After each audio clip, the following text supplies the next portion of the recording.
അള്ളാഹുവിൻ്റെ അസ്മാഉകളിലെ പ്രധാനപ്പെട്ട ഒരു ഇസ്മാണ് ബസീർ എന്നത്. എല്ലാം കാണുന്നവൻ എന്ന് നമുക്കതിനർത്ഥം പറയാം. പരിശുദ്ധമായ ഖുർആനിൽ 42 പ്രാവശ്യമാണ് ഇത് വന്നിട്ടുള്ളത്. ഇതിൻ്റെ അബ്ജദിയ്യത്ത് 302 എല്ലാ വസ്തുക്കളെയും അല്ലാഹു തആല കണ്ടുകൊണ്ടേ ഇരിക്കുന്നു. കൺപോളകൾ, കൺതടം, കണ്ണ് എന്നിവയെ തൊട്ടൊക്കെ അല്ലാഹു പരിശുദ്ധവാനാകലോടുകൂടെ എല്ലാം കാണുന്നവനാണ്. അല്ലാഹു കാഴ്ച കൊണ്ട് കാണുന്നവനാണ്. കണ്ണ് എന്ന ഉപകരണമില്ലാതെ, കണ്ണ് എന്ന അവയവമില്ലാതെ എല്ലാം കാണുന്നവനാണ് അല്ലാഹു തആല. ഒരു മനുഷ്യൻ അല്ലാഹുവിനെ കുറിച്ച് അവൻ സമീഉമാണ് ബസീറുമാണ് എന്ന തിരിച്ചറിവുള്ളവനായാൽ, കേൾക്കുന്നവനും കാണുന്നവനുമാണ് അല്ലാഹു എന്ന ബോധമുള്ളവനായാൽ, അവൻ്റെ ഓരോ അനക്കങ്ങളിലും അടക്കങ്ങളിലും അവൻ അല്ലാഹുവിനെ മുറാഖബത്ത് ചെയ്യും. അല്ലാഹു നോക്കിക്കാണുന്നുണ്ട് എന്ന ഒരു ബോധത്തിലേക്ക് എത്തും. അപ്പോൾ അല്ലാഹ് വിരോധിച്ച ഒരു സ്ഥലത്തും അവനെ കാണാൻ കഴിയില്ല. അല്ലാഹു കൽപ്പിച്ച ഒരു സ്ഥലത്തും അവൻ ഇല്ലാതെയാവുകയും ഇല്ല. ഉണ്ടാകണമെന്ന് അല്ലാഹു കൽപ്പിച്ച ഏതൊക്കെ സ്ഥലങ്ങളുണ്ടോ അവിടെയൊക്കെ അവൻ ഉണ്ടാകും. ഉണ്ടാകരുത് എന്ന് അല്ലാഹു നിർദ്ദേശിച്ച ഏതൊക്കെ സ്ഥലങ്ങളിൽ ഉണ്ടോ അവിടെയൊന്നും അവൻ ഉണ്ടാവുകയും ഇല്ല. പലപ്പോഴും ഒരു മനുഷ്യൻ തിന്മയുടെ സദസ്സുകളിൽ ആയിപ്പോകുന്നത് ഈ ബസീർ എന്ന അല്ലാഹുവിൻ്റെ ഇസ്മുമായി ബന്ധം കുറയൽ കൊണ്ടാണ്. ഈ ഇസ്മുമായി നമ്മൾ ബന്ധം ഉള്ളവരാകുമ്പോൾ നമ്മുടെ ഓരോ പ്രവർത്തനങ്ങളിലും അല്ലാഹു വീക്ഷിച്ചു കൊണ്ടിരിക്കുന്നുണ്ട് എന്ന ഒരു തിരിച്ചറിവ് നമ്മിൽ ഉണ്ടാകും. ഞാൻ എവിടെയാണെങ്കിലും അല്ലാഹുവിൻ്റെ നോട്ട സ്ഥലത്തിലാണുള്ളത്. എൻ്റെ സർവ പ്രവർത്തനങ്ങളും അല്ലാഹു അറിയുന്നു, കാണുന്നു. അതുകൊണ്ട് തന്നെ അല്ലാഹു ഇഷ്ടപ്പെടുന്ന പ്രവർത്തനങ്ങളാകണം എൻ്റെ പ്രവർത്തനങ്ങൾ എന്ന ഒരു നിർബന്ധ ബുദ്ധി അവനിൽ ഉണ്ടാകുന്നു. ഈ ഇസ്മും അല്ലാഹുവിൻ്റെ ദാത്തിയായ സിഫത്തുകളാണ്. അല്ലാഹുവിൻ്റെ പരിശുദ്ധമായ ദാത്തിൽ നിലകൊള്ളുന്ന വിശേഷണമാണ് അല്ലാഹു ബസീർ ആവുക എന്നത്. എല്ലാ വസ്തുക്കളെയും, അതെത്ര മറഞ്ഞ വസ്തുക്കളാണെങ്കിലും വെളിവായതാണെങ്കിലും എത്ര ചെറുതാണെങ്കിലും വലുതാണെങ്കിലും, ഭൂമിക്ക് താഴെയാണെങ്കിലും ആകാശത്തിന് മുകളിലാണെങ്കിലും ഇരുട്ടിലാണെങ്കിലും വെളിച്ചത്തിലാണെങ്കിലും ഹൃദയത്തിൻ്റെ ഉള്ളിലുള്ളതാണെങ്കിലും നമ്മുടെ ശരീരത്തിൻ്റെ ഉള്ളിലൂടെ സഞ്ചരിക്കുന്ന വസ്തുക്കളാണെങ്കിലും എല്ലാം കാണുന്നവനാണ് അല്ലാഹു തആല. ആ ബസീർ എന്ന ഇസ്മുമായി നമ്മൾ തഖല്ലുഖ് ഉള്ളവരാവണം. ആ ഇസ്മു കൊണ്ട് സ്വഭാവം ശ്രദ്ധിക്കുന്നവരാകണം. നമ്മോട് കാണൽ കൽപ്പിക്കപ്പെട്ട, നോക്കാൻ കൽപ്പിക്കപ്പെട്ട വസ്തുക്കളിലേക്കൊക്കെ നോക്കുകയും അതിനെ കാണുകയും ചെയ്യണം നമ്മൾ. നമുക്ക് അല്ലാഹു തആല നൽകിയിട്ടുള്ള കാഴ്ച, അതിനെ നമ്മെ അല്ലാഹുവിലേക്ക് കൊണ്ടെത്തിക്കുന്ന കാര്യങ്ങളിലേക്ക് തിരിക്കുകയും അത്തരത്തിലുള്ള വിഷയങ്ങളിലേക്ക് നോക്കാൻ ഉപയോഗിക്കുകയും ചെയ്യേണ്ടതുണ്ട്. നമ്മുടെ കണ്ണിൻ്റെ കാഴ്ച പരിശുദ്ധ ഖുർആനിലേക്ക് നോക്കാൻ, പരിശുദ്ധ കഅബയിലേക്ക് നോക്കാൻ, അള്ളാഹുവിൻ്റെ സൃഷ്ടിപ്പിലെ അത്ഭുതങ്ങളിലേക്ക് നോക്കാൻ, അതിലൂടെ അള്ളാഹുവിൻ്റെ മഹത്വം മനസ്സിലാക്കാൻ, അതുപോലെ മാതാപിതാക്കളുടെ മുഖത്തേക്ക് സ്നേഹത്തോടെ നോക്കാൻ, ഇൽമിൻ്റെ അഹ്ലുകാരിലേക്ക് നോക്കാൻ, ആ നോട്ടത്തിലൂടെ നമ്മുടെ ദോഷമൊക്കെ പൊറുക്കപ്പെടാൻ, ഇതിനൊക്കെ നമ്മൾ നമ്മുടെ കാഴ്ചയെ ഉപയോഗിക്കേണ്ടതുണ്ട്.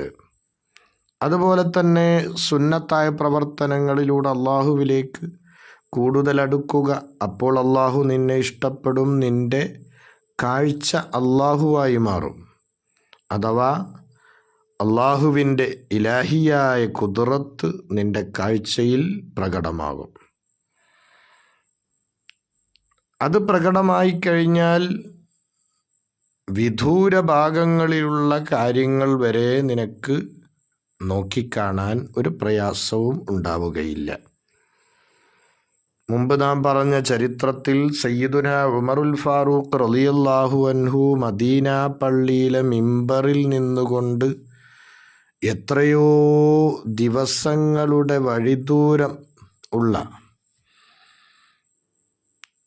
ആ സ്ഥലത്ത് വെച്ച് യുദ്ധം ചെയ്യുന്ന സാരിയത്തിനെയും റളിയല്ലാഹു അൻഹു, സാരിയത്തിൻ്റെ കൂടെയുള്ള സ്വഹാബികളെയും അവരെ ആക്രമിക്കാൻ പർവ്വതത്തിൻ്റെ മറുഭാഗത്തുകൂടെ വരുന്ന ശത്രുക്കളെയുമൊക്കെ ഉമർ റളിയല്ലാഹു അൻഹു കണ്ടത്, ഉമർ റളിയല്ലാഹു അൻഹുവിൻ്റെ കാഴ്ച ഇലാഹിയത്തായ ഖുദ്റത്ത് പ്രകടമാകുന്ന കാഴ്ചയായി മാറിയതുകൊണ്ടാണ്.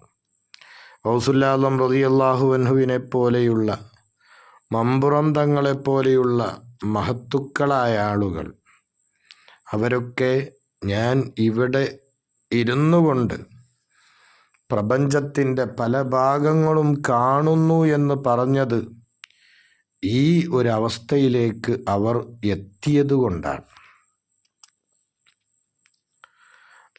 ഈ അവസ്ഥയിലേക്ക് എത്താൻ നമ്മൾ പ്രവർത്തിക്കുക, സുന്നത്തായ കർമ്മങ്ങൾ ഒന്നും ഒഴിവാക്കാതെ അതൊക്കെ നമ്മുടെ ജീവിതത്തിൻ്റെ ഭാഗമായി നമ്മൾ മാറ്റുമ്പോൾ നമ്മളുടെ കേൾവിയും കാഴ്ചയുമൊക്കെ അല്ലാഹു തആല ആകുന്നതാണ്.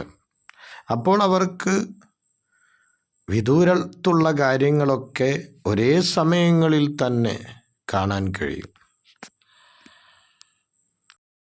ചില ആളുകൾക്ക് ഒരു സംശയമാണ്, എങ്ങനെയാണ് മുഹിയുദ്ദീൻ ഷെയ്ഖ് റളിയല്ലാഹു അൻഹു അല്ലെങ്കിൽ അള്ളാഹുവിൻ്റെ ഔലിയാക്കന്മാർ ഒരു സ്ഥലത്ത് നിന്നുകൊണ്ട് വിദൂര സ്ഥലങ്ങളിലുള്ള കാര്യങ്ങളൊക്കെ കാണുന്നത്?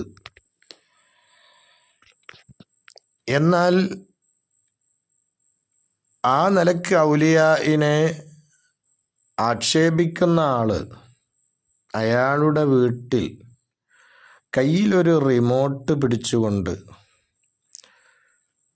അമേരിക്കയിൽ തത്സമയം നടന്നുകൊണ്ടിരിക്കുന്ന കാര്യങ്ങൾ ടെലിവിഷനിലൂടെ കാണുന്നു. തൻ്റെ കയ്യിലുള്ള റിമോട്ടിലെ ഒരു ബട്ടൺ പെട്ടെന്ന് അമർത്തിയാൽ ആഫ്രിക്കയിൽ നടക്കുന്ന, അപ്പോൾ നടന്നുകൊണ്ടിരിക്കുന്ന കാര്യങ്ങൾ അവന് കാണാൻ കഴിയും. അപ്പോൾ ഒരു ഇബാദത്തുമില്ല,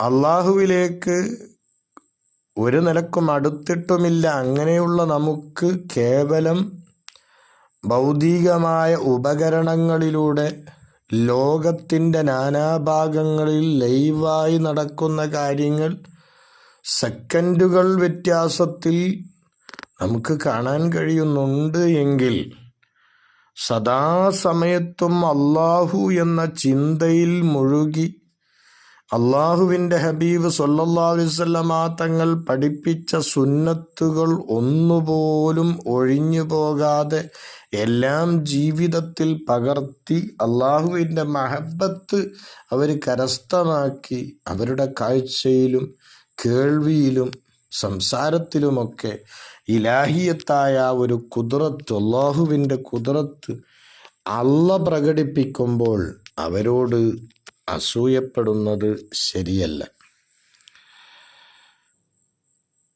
പലതും കാണാൻ അല്ലാഹു തആല നമ്മോട് കൽപ്പിച്ചിട്ടുണ്ട്. അഫലാ യൻളുറൂന ഇലൽ ഇബ്ലി കൈഫ ഖുലിഖത്, ഒട്ടകങ്ങളിലേക്ക് അവർ നോക്കുന്നില്ലേ? ഒട്ടകങ്ങളെ അവർ കാണുന്നില്ലേ? എങ്ങനെയാണ് ഒട്ടകങ്ങളെ സൃഷ്ടിക്കപ്പെട്ടത്? ഒട്ടകത്തിൻ്റെ സൃഷ്ടിപ്പ് എങ്ങനെയാണ്? ആകാശങ്ങളെ എങ്ങനെയാണ് ഉയർത്തപ്പെട്ടത്?